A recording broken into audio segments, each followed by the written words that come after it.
Alhamdulillah wassalatu wassalamu ala rasulillah wa ala alihi wa sahbihi wa man tabi'ahu wa mawalah. Rabbi syrah li sadri wa yassir li amri wa hlul 'uqdatam min lisani yafqahu qawli. Saya senang sekali petang ini bisa bersama masyarakat tanpa riba. Insyaallah pertemuan kita ini bernilai amal soleh di hadapan Allah Subhanahu wa ta'ala.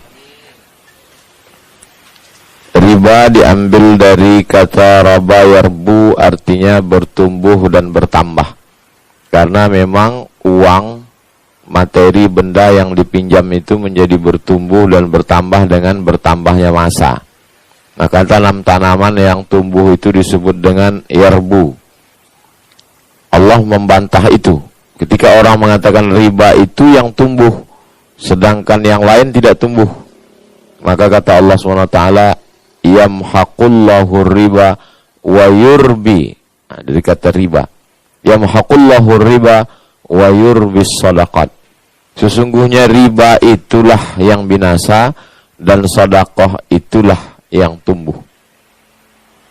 Kenapa riba itu disebut amat sangat, sampai-sampai diumpamakan dengan perumpamaan yang amat sangat jelek? Mohon maaf, zina itu jelek, tapi ada yang lebih jelek lagi daripada itu. Atar rajulu ummahu. Seseorang yang mendatangi ibunya. Dan itu dianggap sebagai riba yang paling ringan. Seseorang mendatangi, mohon maaf, ibunya, itu dianggap sebagai riba paling ringan. Karena memang riba ini luar biasa. Sekarang di masyarakat kita, riba masuk ke 3 yang paling besar: pedagang, petani, dan nelayan.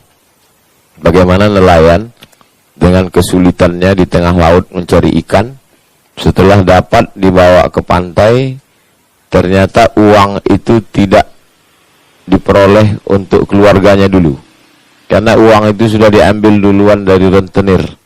Sehingga ikan-ikan itu yang bernilai, ikan, cumi, segala macam, nilainya hampir dipotong setengah harga. Itu saya dapat cerita dari saya pergi ke beberapa daerah pesisir pantai. Sehingga uang itu memang dikuasai oleh rentenir semuanya. Di nelayan, saat susah mereka datang menawarkan uang, lalu kemudian ketika nelayan pergi ke laut, ikannya nanti akan diambil oleh rentenir, begitulah seterusnya. Tidak putus. Nanti dia perlu waktu anaknya sekolah, ketika Idul Fitri, mau bulan suci Ramadan dan lain sebagainya, seolah-olah mereka tahu betul kapan ini orang-orang perlu uang.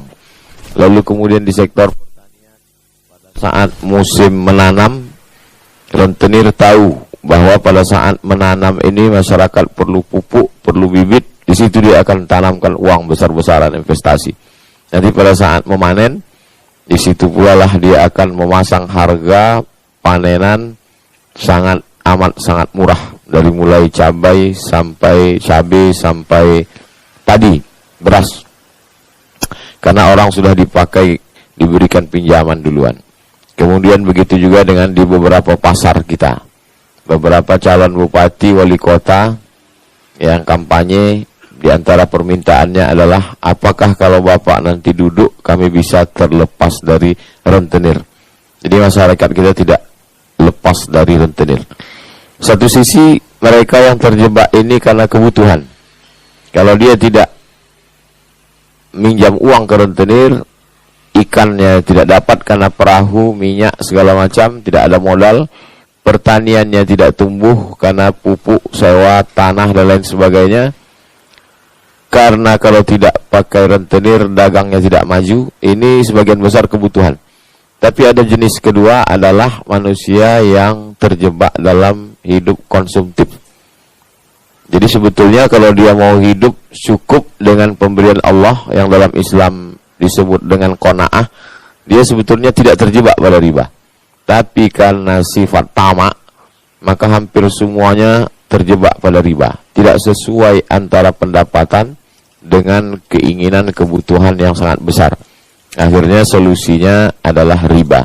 Dari mulai kendaraan, sampai rumah, sampai liburan, sampai seketika anak akan kuliah, lalu kemudian akan kerja, lalu kemudian akan menikah, maka semuanya terjebak riba, dan sampai pada akhirnya tua, setelah pensiun pun tetap juga terjebak riba dan mati dalam keadaan terlilit hutang. Makanya di antara doa yang diajarkan Nabi, Allahumma inni a'udzubika minal hammi wal hazan. Jauhkan aku dari susah hati dan kesulitan. Hammi lebih cenderung pada kesusahan yang bersifat psikis, sedangkan hazan kesulitan-kesulitan yang bersifat kebendaan, materi. Yang ketiga, wal ajzi wal kasal. Kalau sudah hati susah akibat dari kesulitan materi, maka muncul sifat yang ketiga adalah lemah. Setelah lemah datanglah malas. Wal jubni, efek yang kelima adalah pengecut. Orang kalau sudah malas, akhirnya dia menjadi punya sifat pengecut. Wal jubni wal bukhli, akhirnya dia menjadi bakhil. Tidak akan pernah ada cerita bersedekah, berinfak, karena dia terus dalam keadaan kekurangan. Puncaknya adalah yang keenam, yang ketujuh, wadala iddaini, dililit hutang, wa ghalabatir rijal. Dililit hutang, dikuasai orang lain. Itu sudah otomatis. Kalau sudah dililit hutang, pasti akan dikuasai oleh orang lain, dikuasai oleh rentenir, dikuasai oleh pemodal. Kalau ini terjadi pada person orang, maka keputusan dia tidak lagi independen. Yang lebih besar daripada person, kalau ini sudah dikuasai, yang dikuasai adalah corporate, perusahaan, maka keputusan perusahaan tidak lagi menguntungkan karyawan. Apa, di mana sebetulnya letak perbedaan ekonomi syariah? Karena orang selalu berpikir, kalau saya punya uang, lalu uang saya pinjamkan kepada anak muda yang mau buka usaha. Toh nanti ketika dia berhasil, saya juga minta bagi hasil, yang disebut dengan mudharabah. Kenapa pada saat bagi hasil boleh, tapi kenapa pada saat bunga dikatakan tidak boleh? Kan sama-sama dapat keuntungan. Kalau saya pinjamkan 100 juta, ternak ayam, ternak lele, ternak puyuh, lalu kemudian nanti dapat 150 juta. Balikkan modal saya 100, nanti saya tetap juga minta 25 sebagai bagi hasil. Sama saja dengan ketika saya pinjam uang 100, nanti tetap juga akan saya bayar bunga 25. Kenapa ketika pinjam 100 bayar 125 dikatakan riba? Tapi kenapa ketika kita punya perjanjian 100 lalu bagi hasil 50-50 tidak dikatakan riba? Bukan terletak pada angka 25-nya, tapi terletak pada prosesnya. Ketika saya punya uang 100 juta, lalu saya letakkan di bank, maka saya tidak lagi berpikir sulit. Saya sudah terbentuk dalam kepala saya mindset bahwa setiap bulan saya dapat bunga. Karena saya punya uang, kalian putarkan. Tapi ketika uang saya 100 juta ini saya pinjamkan kepada seorang anak muda pencari kerja, lalu kemudian saya berikan kepada dia, hai anak muda, pakailah uangku ini 100 juta, kau buka usaha, terserah mau buka apa. Maka setelah dia pinjam uang ini, ibadah saya akan semakin khusyuk. Yang sebelumnya saya tidak tahajud, saya akan tahajud. Kenapa? Karena kalau saya letakkan di konvensional, saya tidak perlu khawatir duit ini akan hilang. Karena setiap bulan pasti akan ada bunga. Tapi setelah saya berikan kepada anak muda ini, maka setiap malam saya pasti berdoa supaya bisnis dia berhasil. Karena kalau tidak berhasil, modal akan hilang. Otomatis bangkitlah adrenalin ibadah saya, semakin khusyuk sholat saya, semakin dekat doa saya kepada Allah, karena saya merasa perlu mendoakan dia. Setiap bertemu saya akan bertanya apa kabar. Ketika dia sakit, saya amat sangat khawatir. Apalagi kalau sampai dia mati, meninggal dunia. Jadi sebenarnya di sana ada pesan moral. Itulah yang tidak didapatkan pada riba. Riba tidak ada moral sama sekali. Yang ada dalam riba hanya keuntungan berlebih, bertumbuh, bertambah, mencekik, mengambil aset orang, dan pada akhirnya adalah orang kaya semakin kaya dan yang miskin semakin melarat. Inilah sebetulnya yang diperangi oleh Islam. Jadi hari ini kita mengukur standar suatu keberhasilan adalah pada fisik. Jadi kalau itu yang kita jadikan standar, maka kita sudah salah menjadikan alat ukurannya. Jadi kalau mengukur jauh kilometer, mengukur berat kilogram, maka mengukur standar peradaban fisik. Jadi kalau begitu nanti orang pergi ke Madinah, dia akan tanya mana istana Nabi Muhammad SAW, karena yang dia ukur fisik. Kalau yang menjadi standar itu fisik, maka Fir'aun jauh lebih berhasil dari Nabi. Karena bangunan fisik yang dibangun oleh Fir'aun jelas tampak, ada piramidnya, ada sphinxnya, sedangkan ada kursi emasnya, ada muminya. Sedangkan Nabi Muhammad SAW tidak ada membangun istana. Replika rumah Nabi yang amat sangat sederhana. Bangunan peradaban Islam yang dibangun itu adalah akhlak. Akhlak, bagaimana kepedulian pada orang, bagaimana membantu orang, bagaimana mendoakan orang, bagaimana memikirkan orang, bagaimana kita satu perasaan dengan orang. La yu'minu ahadukum, kamu tidak beriman hatta yuhibba li akhih, sampai engkau sayang kepada saudaramu ma yuhibbu li nafsi, sama seperti sayang pada diri sendiri. Itulah beda peradaban Islam dengan peradaban Romawi, dengan peradaban ada dua peradaban besar ketika pada zaman Nabi SAW dalam surah Ar-Rum, Ghulibatur Rum, ketika bangsa Romawi dikalahkan. Ada peradaban Romawi, ada peradaban Persia. Ketika itu yang paling kuat adalah Persia. Tapi kata Allah nanti pada saatnya Persia juga akan jatuh. Dan akhirnya Persia jatuh, Romawi pun jatuh. Kedua-duanya dikuasai oleh Islam. Persia saat itu hari ini adalah Iran. Dan Romawi saat itu adalah Konstantinopel yang didirikan oleh Kaisar Konstantin yang ditaklukkan oleh Muhammad Al-Fatih. Kedua-duanya dikuasai oleh Islam hari ini. Peradaban Islam adalah peradaban kana khuluquhul Quran. Akhlaknya adalah Al-Quran. Jadi di antara akhlak Al-Quran, bagaimana kita berempati, bagaimana kita menolong orang. Dalam Islam, pertolongan akan turun ketika kita masih mau menolong orang lain. Wallahu fi aunil abdi, makanal abdu fi auni akhih.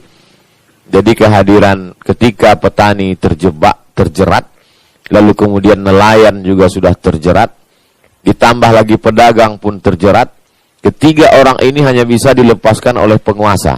Tapi ternyata penguasa pun juga tersandra oleh pemodal-pemodal. Akhirnya ketiga ini tidak mampu, hampir tidak ada lagi yang bisa. Ketika petani, pedagang, nelayan, penguasa semuanya terjerat pada riba, satu-satunya lagi harapan adalah ustadz. Tapi ustadz tidak punya kekuasaan, hanya menjelaskan sesuatu. Lalu di tengah kegelapan riba itu hadir masyarakat tanpa riba. Jadi masyarakat tanpa riba adalah harapan bagi 4 golongan besar di negeri ini: petani, pedagang, nelayan, dan penguasa. Kalau komunitas ini semakin besar, maka dia bisa melepaskan orang yang terjerat pada riba, maka dakwah insya Allah memberikan solusi. Hari ini kita lihat dakwah sepertinya tidak memberikan solusi. Datang orang terjerat riba, mestinya dia datang ke saya, Ustadz, tolonglah Ustadz, saya terjerat riba. Mestinya saya bantu dia, saya lepaskan dia dari riba, lalu saya berikan usaha. Tapi karena saya tidak punya kekuasaan, tidak punya modal, ketika dia datang mau menjelaskan dirinya bahwa dia terjerat riba, yang saya bacakan dulu justru ayat-ayat neraka. Akhirnya orang bisa jadi murtad lama-lama. Orang bisa jadi ateis. Karena dia saat itu idealnya adalah kamu terjerat riba, bayar hutang-hutangmu melalui zakat. Karena 1/8 dari zakat itu untuk dia. Innamas shadaqatu lil fuqara wal masakin wal amilina 'alaiha wal mu'allafati qulubuhum wal gharimin, orang yang terjerat hutang.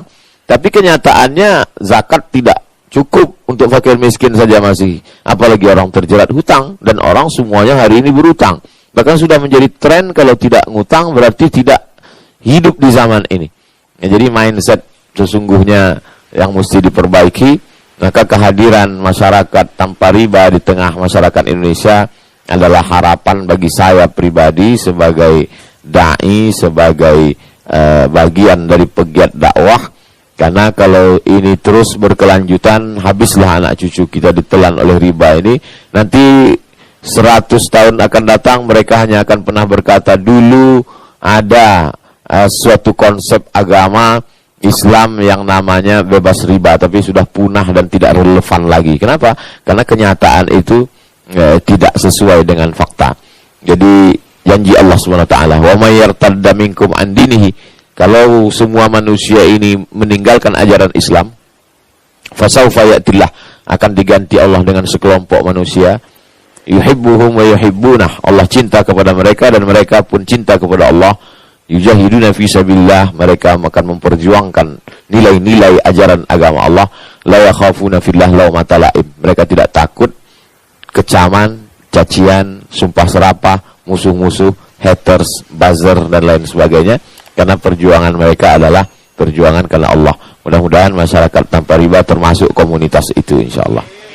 Saya kira sebagai pengantar dialog, saya sudah bercerita tentang definisi singkat, ancaman, apa yang terjadi, kemudian solusi dan harapan-harapan di masa akan datang secara singkat. Itulah sebagai pengantar dialog kita petang ini. Terima kasih. Wassalamualaikum warahmatullahi wabarakatuh.